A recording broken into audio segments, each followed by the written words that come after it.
Dear student, today we have start the second lesson of Science 2, Life Processes in Living Organism Part 1. तर 10th standard मध्ये तुम्हाला chapter second आणि chapter third एकमेकांशी रिलेटेडच आहे. Second lesson life processes in living organism part 1 आणि part 2 असे दोन lesson आहे. त्याचा जो इंट्रोडक्टरी पार्ट आहे तो सिलेबस मधून कट केलेला आहे. म्हणजे काही डू यू नो असा जो क्वेश्चन्स आहे ते 9th स्टँडर्ड मध्ये काही 7 क्वेश्चन्स इनिशियली दिलेले आहेत ते कॅन्सल झालेले आहेत. म्हणजे आम्ही डायरेक्टली लाईफ प्रोसेसेस पासून सुरुवात करू शकतो. विद्यार्थी मित्रांनो, इथे दिलेला आहे लाईफ प्रोसेसेस म्हणजे जीवन प्रक्रिया कोणकोणत्या आहेत किंवा कशाला म्हणतात.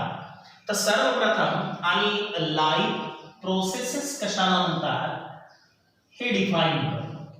Life processes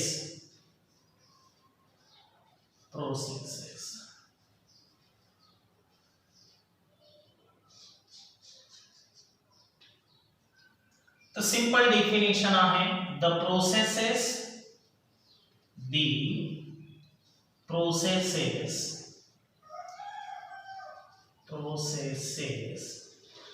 that necessary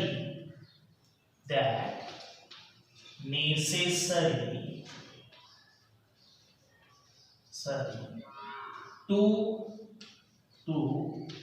living organism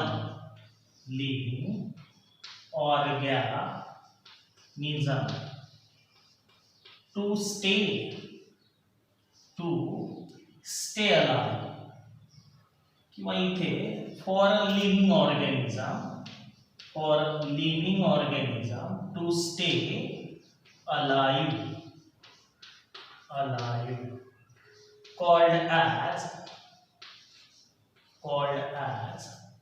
life processes.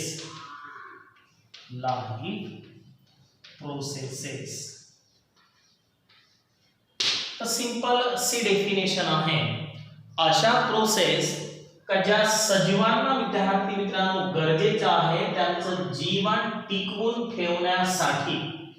म्हणजे ह्या प्रोसेस शिवाय सजीव जे आहे आपलं जीवन जगू शकत नाही. तर अशा प्रोसेसला म्हणतात लाईफ प्रोसेसेस. तर लाईफ प्रोसेसेस मध्ये विद्यार्थी मित्रांनो कोणकोणत्या लाईफ प्रोसेसेस आहेत की ज्यांच्यामुळे सजीव आपलं जीवन व्यवस्थित जगू शकतो. तर त्याचे काही एक्झाम्पल्स म्हणजे एक्झाम्पल ऑफ लाईफ प्रोसेसेस. तर फर्स्ट नंबरवर आहे विद्यार्थी मित्रांनो न्यूट्रिशन. पहिली लाईफ प्रोसेस न्यूट्रिशन. दुसरी लाईफ प्रोसेस आहे रेस्पिरेशन.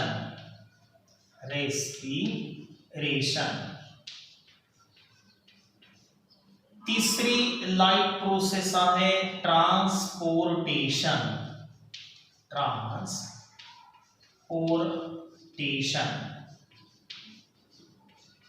चौथी लाईफ प्रोसेस आहे एक्सक्रीशन.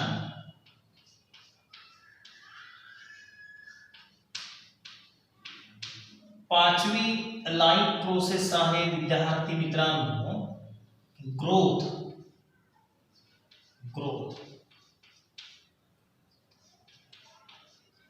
सहाव्या नंबरची आहे सेन्सिटिव्हिटी. आणि सातव्या नंबरची लाईफ प्रोसेस आहे रिप्रोडक्शन. एवढ्या साऱ्या लाईफ प्रोसेसेस आहेत. तर वन बाय वन आम्ही याचा अर्थ समजून घेण्याचा प्रयत्न करू. की सर्वात पहिली लाईफ प्रोसेस आहे न्यूट्रिशन का जे सजीवांना जीवन जगण्यासाठी विद्यार्थी मित्रांनो गरजेची आहे. म्हणजे न्यूट्रिशनचं नेमकं आता मीनिंग काय होते बघा. न्यूट्रिशनचं मीनिंग होते intake of food, intake of food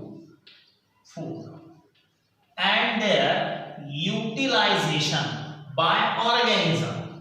Actually ही पूर्ण डेफिनेशन आहे की intake of food and their utilization by living organism called as nutrition. तर intake of food लक्षात ठेवा, फूड आतमध्ये घेणे. तर विद्यार्थी मित्रांनो, प्रत्येक ऑर्गॅनिझमला फूडची गरज आहे. आता फूडची गरज का आहे, तर प्रत्येकाला विद्यार्थी मित्रांनो एनर्जीची गरज आहे.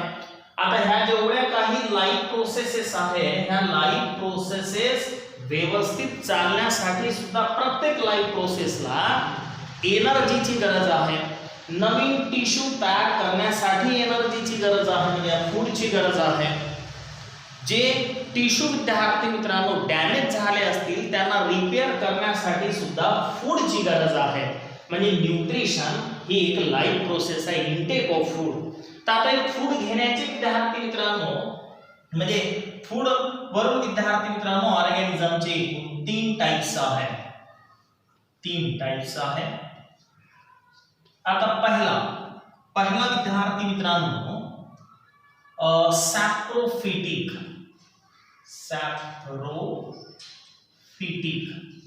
पहिला. आता नेमकं सॅप्रोफिटिक म्हणजे काय, तर जो विद्यार्थी मित्रांनो, आता हा जो फूड मी शब्द सांगून राहिलो, तो फूड मध्ये महत्वाचे काही घटक आहेत, त्यांना म्हणतात कंपोनंट्स ऑफ फूड, जे आम्ही समोर डिस्कस करणारच आहोत. तर हे जे कंपोनंट ऑफ फूड आहे, काही कॉम्प्लेक्स फॉर्म मध्ये असतात, काही सिम्पलर फॉर्म मध्ये असतात.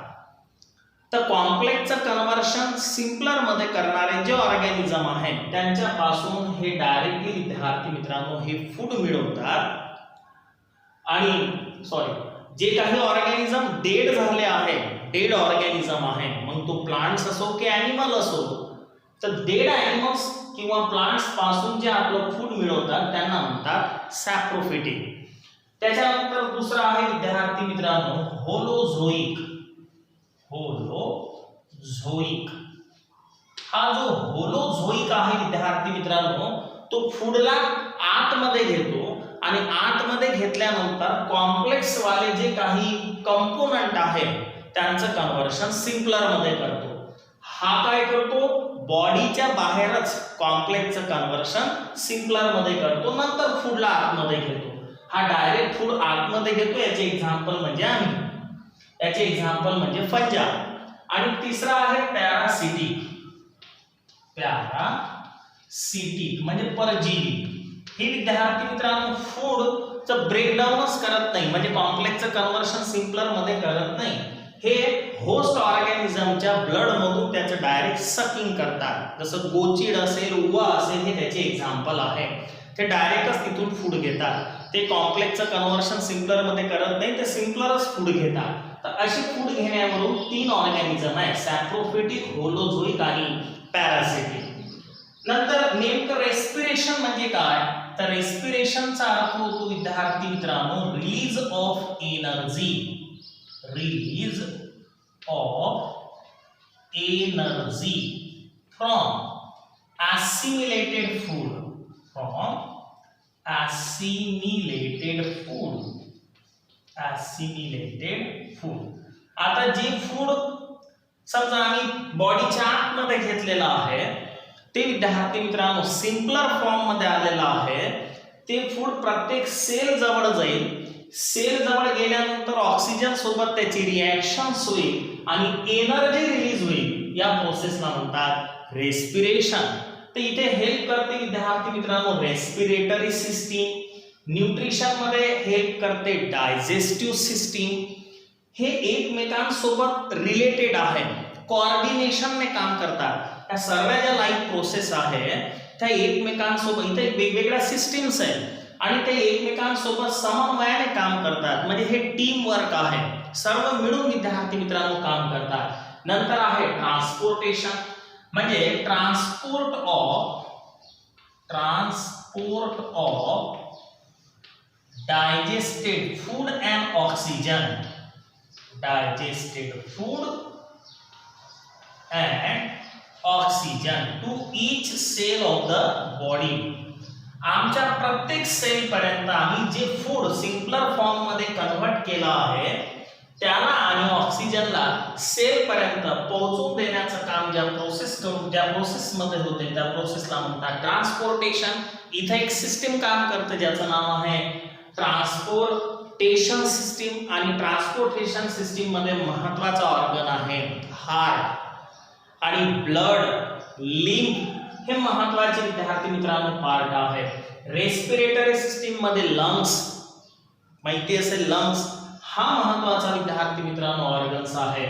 डायजेस्टिव्ह सिस्टीम मध्ये विद्यार्थी मित्रांनो इंटेस्टाइन स्टमक हे महत्त्वाचे ऑर्गन्स आहेत. या सर्वांचं कोऑर्डिनेशन आहे म्हणजे समन्वयाने हे काम करतात. आता एक्सक्रिएशन जे फूड विद्यार्थी मित्रांनो ज्यांना डायजेस्ट झालं नाही म्हणजे ज्याचं कॉम्प्लेक्सचं कन्व्हर्शन सिंपलर मध्ये झालं नाही त्याला म्हणतो आम्ही waste food.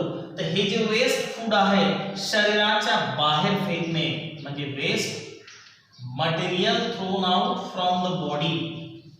Material thrown out from the body. तर याला म्हणतात विद्यार्थी मित्रांनो एक्सक्रिएशन. तिथे एक सिस्टीम आहे एक्सक्रिटरी सिस्टीम. एक्सक्रिटरी सिस्टीम तुम्ही 9th स्टँडर्ड मध्ये शिकलेले आहे. ट्रान्सपोर्टेशन सिस्टीम पण 9th मध्ये शिकलेले आहे. एक्सक्रिटरी सिस्टीम मध्ये महत्त्वाचा ऑर्गन्स आहे किडनी. किडनी विद्यार्थी मित्रांनो या वेस्ट मटेरियलला काय करते फिल्टर करते. नंतर ग्रोथ आहे. तर ग्रोथचा अर्थ काय आहे विद्यार्थी मित्रांनो प्रत्येक एलिमेंटची होणारी चारही दिशेने म्हणजे ऑल डायरेक्शनने होणारी ग्रोथ. सेन्सिटिव्हिटी. सेन्सिटिव्हिटीचा अर्थ होतो response to change. Response to change. जर काही थोडासा बदल झाला तर त्याला विद्यार्थी मित्रांनो रिस्पॉन्स देणे प्रतिक्रिया देणे त्याला म्हणतो आम्ही सेन्सिटिव्हिटी. समजा आता मी असं तुमच्या सोबत डिस्कस करून राहिलो आणि माझा हात असा कुठेतरी टच झाला आणि तो जो समजा जिथे टच झाला आहे ते खूप गरम वस्तू आहे तर मी हात असाच राहू देणार नाही. मी पटकन तो मागे घेईल म्हणजे मी इथे काय देऊन राहिलो रिस्पॉन्स देऊन राहिलो. मी एखाद्या रूम मध्ये आलो आणि मला खूप गरमी होऊन राहिलेली असेल तर विद्यार्थी मित्रांनो मी फॅन सुरू करेल. रिस्पॉन्स टू चेंज नंतर आहे रिप्रोडक्शन. रिप्रोडक्शनचा अर्थ होतो to produce young one. To produce young one. आपल्यासारखाच of the same species. Of same species. आपल्यासारखाच नवीन जीव तयार करणे. तर ह्या झाल्या विद्यार्थी मित्रांनो लाईफ प्रोसेसेस. तर सध्या आम्ही एका टॉपिकला समजून घेऊ का नेमका आता जो फूड आहे फूडची गरज आम्हाला का आहे. Why the living organism need the food. फूडची गरज का आहे विद्यार्थी मित्रांनो. Why it is necessary. Necessary. फूडची गरज का आहे तर विद्यार्थी मित्रांनो याची 3 रिझन आहे. पहिलं तर एनर्जीसाठी म्हणजे production of energy. Production of energy. Energy. आता मी लिहून राहिलो एनर्जी खर्च होऊन राहिली. मी बोलून राहिलो एनर्जी खर्च होऊन राहिली. किंवा ह्या ज्या लाईफ प्रोसेस आमच्या बॉडीच्या आतमध्ये होऊन राहिल्या एनर्जी खर्च होऊन राहिली. तर एनर्जीच्या निर्मितीसाठी आम्हाला फूडची गरज आहे आणि आम्हाला एनर्जी कुठून मिळते तर फूड पासून. नंबर 2 विद्यार्थी मित्रांनो formation of new tissue. Formation of new tissue. नवीन टिश्यूच्या निर्मितीसाठी आम्हाला फूडची गरज आहे. Number 3 repairing a damage tissue. Repairing the damage tissue. जे टिश्यू विद्यार्थी मित्रांनो डॅमेज झालेले असतील त्यांना रिपेअर करण्यासाठी सुद्धा आम्हाला फूडची गरज आहे.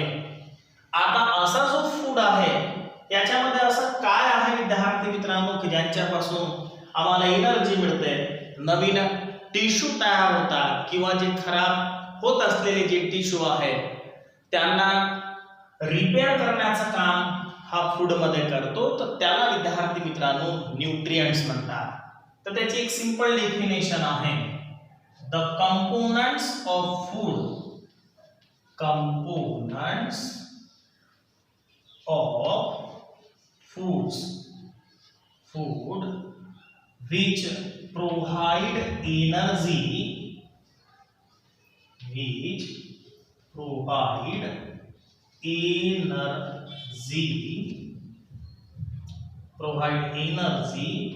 and also help in a growth. So help in growth called as, तर त्याला विद्यार्थी मित्रांनो काहीतरी म्हणतात, called as nutrients. तर न्यूट्रिएंटची सिंपल डेफिनेशन आहे. What is mean by the nutrients? Nutrients म्हणजे काय? The component of food which provide the energy and also help in the growth called as the nutrients. तर विद्यार्थी मित्रांनो जे न्यूट्रिएंट्स आहेत ते कोणकोणते आहेत बघा. मी इथे न्यूट्रिएंट्सची काही नावं लिहून राहिलो. न्यूट्रिएंट्स विद्यार्थी मित्रांनो जे न्यूट्रिएंट्स आहे याच्यामध्ये सर्वात पहिला न्यूट्रिएंट्स आहे कार्बोहायड्रेट्स.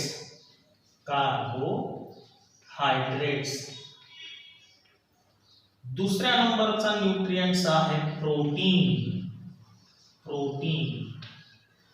तिसऱ्या नंबरचा न्यूट्रिएंट्स आहे विद्यार्थी मित्रांनो फॅट्स. चौथा आहे विटॅमिन्स आणि फिफ्थ नंबरचा आहे मिनरल्स.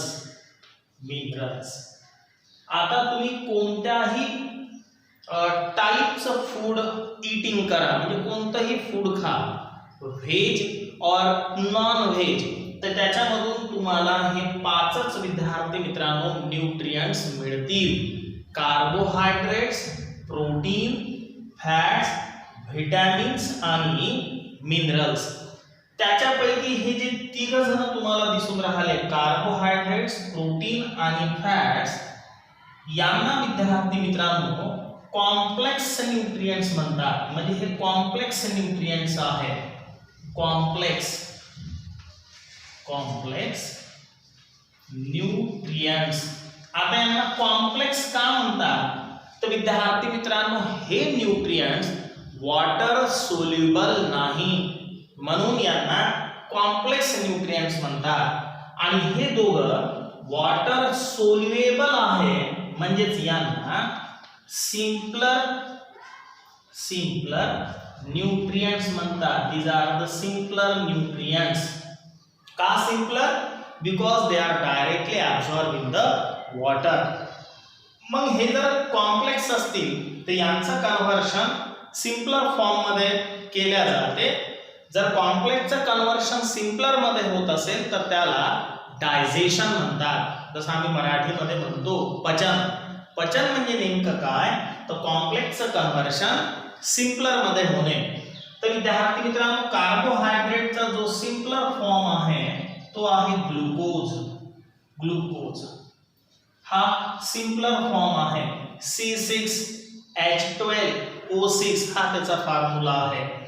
प्रोटीनचा सिंपलर फॉर्म आहे अमिनो ऍसिड. हे आम्ही पहिल्या लेसन मध्ये पण पाहिला आहे.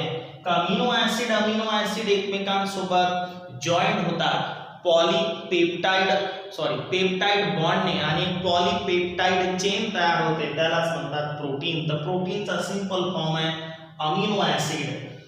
फॅट्स जो आहे विद्यार्थी मित्रांनो याचा सिंपल फॉर्म आहे फॅटी ऍसिड.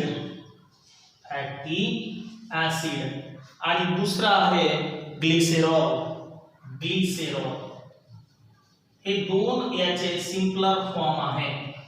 हे सिंपलर झाले, glucose, amino acid, fatty acid आणि ग्लिसरॉल हे ऑलरेडी सिंपलर आहे. यांच्यापासून विद्यार्थी मित्रांनो आम्हाला काय मिळते बघा. यांच्यापासून कार्बोहायड्रेट पासून आम्हाला 4 किलो कॅलरी पर ग्राम एनर्जी मिळते. 1 ग्राम कार्बोहायड्रेट्स पासून आम्हाला 4 किलो कॅलरी एनर्जी मिळते. प्रोटीन पासून सुद्धा विद्यार्थी मित्रांनो एनर्जी मिळते 4 किलो कॅलरी पर ग्राम. पण फॅट्स पासून आम्हाला सर्वात जास्त एनर्जी मिळते ती 9 किलो कॅलरी पर ग्राम्स. म्हणजे जे ऑइली सबस्टन्स आहे, तेलकट पदार्थ आहे, त्यांच्यामध्ये फॅट्स आहे आणि फॅट्स पासून आम्हाला जास्त एनर्जी मिळते. आणि जेवढी एनर्जी आम्ही खर्च करून राहिलो ती खर्च होईल आणि जर शिल्लक एनर्जी राहिली तर ती विद्यार्थी मित्रांनो स्टोअर्ड होईल आणि तुम्ही लठ्ठ बनत जा. तर पॉइंट समजून घेण्याचा प्रयत्न करा की सर्वात जास्त एनर्जी कोण देतो? फॅट्स. म्हणून ऑइली सबस्टन्स खात असताना हे कमी खायचे कारण ते जास्त एनर्जी देतात. आता विद्यार्थी मित्रांनो न्यूट्रिएंट्सच्या हे जे 5 न्यूट्रिएंट्स आहे यांचं जे जे आमच्या बॉडीमध्ये फंक्शन आहे त्याच्यावरून यांचे 3 टाइप्स आहेत. तर न्यूट्रिएंटचे त्यांच्या कार्यानुसार विद्यार्थी मित्रांनो 3 टाइप्स आहेत. म्हणजेच types of nutrients according to their functions. Types of nutrients according to their function.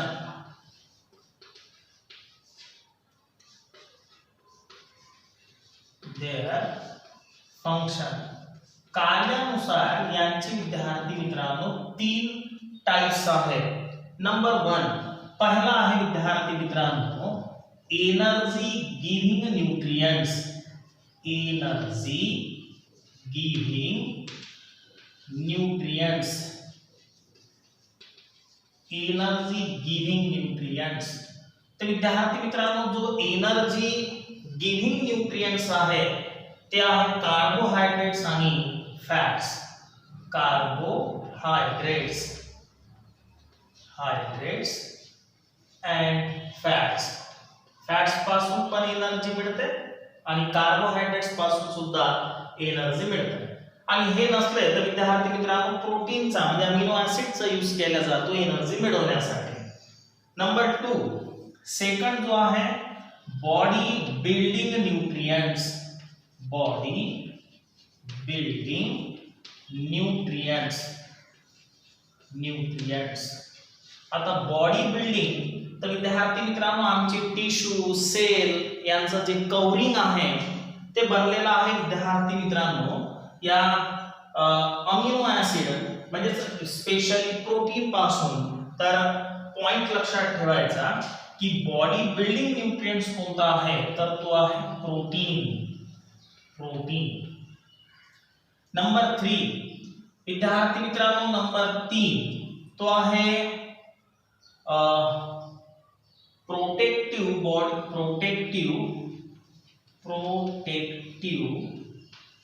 and body regulating nutrients. Body regulating nutrients. तर विद्यार्थी मित्रांनो आमच्या बॉडीचं प्रोटेक्शन करणारा आणि बॉडीमध्ये जे काही फंक्शन परफॉर्म होऊन राहिले याला रेग्युलेट करण्यासाठी 2 महत्त्वाचे न्यूट्रिएंट्स आहेत विटॅमिन्स अँड मिनरल्स. विटॅमिन्सचे खूप सारे टाइप्स आहेत. Vitamins and minerals.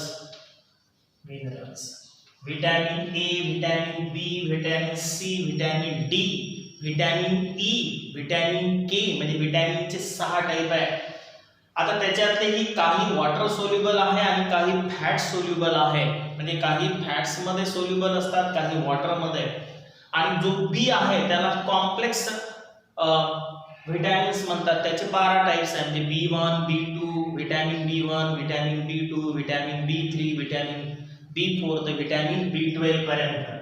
तर हे झाले विद्यार्थी मित्रांनो टाइप्स ऑफ न्यूट्रिएंट्स.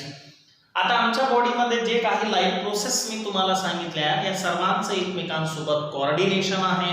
मग फूड आतमध्ये घेतल्यानंतर ते डायजेस्ट होते म्हणजे तिथे कॉम्प्लेक्सचं कन्व्हर्शन सिम्पलर मध्ये होते.